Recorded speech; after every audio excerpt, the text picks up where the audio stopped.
உங்கள் எல்லாரையும் என்னோட சேனலுக்கு வரவேற்கிறேன். இன்றைக்கி நான் உங்களுக்கு செஞ்சு காமிக்க போகிறது கோதுமை மாவு அப்பம் செஞ்சு காமிக்க போகிறேன். கோதுமை மாவு வச்சு செய்கிற அப்பம் வந்து ரொம்ப டேஸ்ட்டாக இருக்கும். ரொம்ப சிம்பிளான பொருள்களை வச்சு இந்த கோதுமை மாவு அப்பம் செஞ்சிடலாம். அது எப்படி செய்யலான்னு காமிக்கிறேன். வாங்க வீடியோக்குள்ளே போகலாம். 2 கப் கோதுமை மாவு, 3/4 கப் சீனி, 4 முட்டை.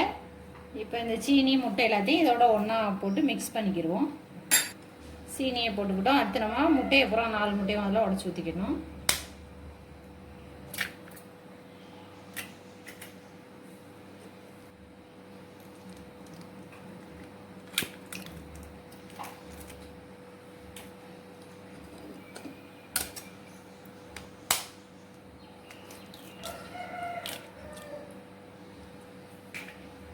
இது கூட நம்ம கொஞ்சமாக தண்ணி சேர்த்து மிக்ஸ் பண்ணிக்கிறோம்.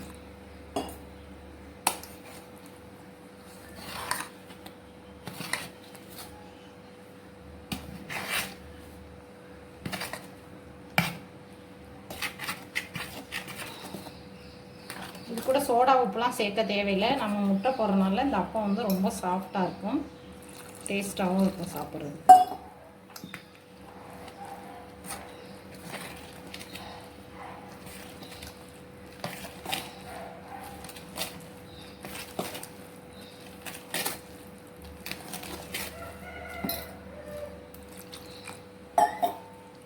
கொஞ்சம் கொஞ்சமாக தண்ணி சேர்த்துக்கோங்க. ஒரே தடவையாக ஊற்றினீங்கன்னா அப்புறம் மாவு தண்ணி ஆயிரும்.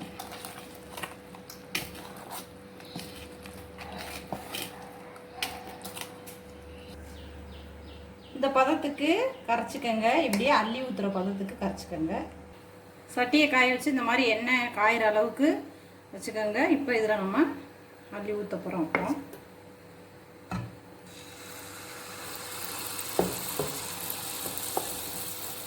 அப்படியே ஒவ்வொரு அப்பமாக ஊற்றிக்கிடுவோம். இப்போ எல்லாத்தையும் நம்ம ஒன்று ஒன்றா பெரட்டி போட்டுக்கிடுவோம்.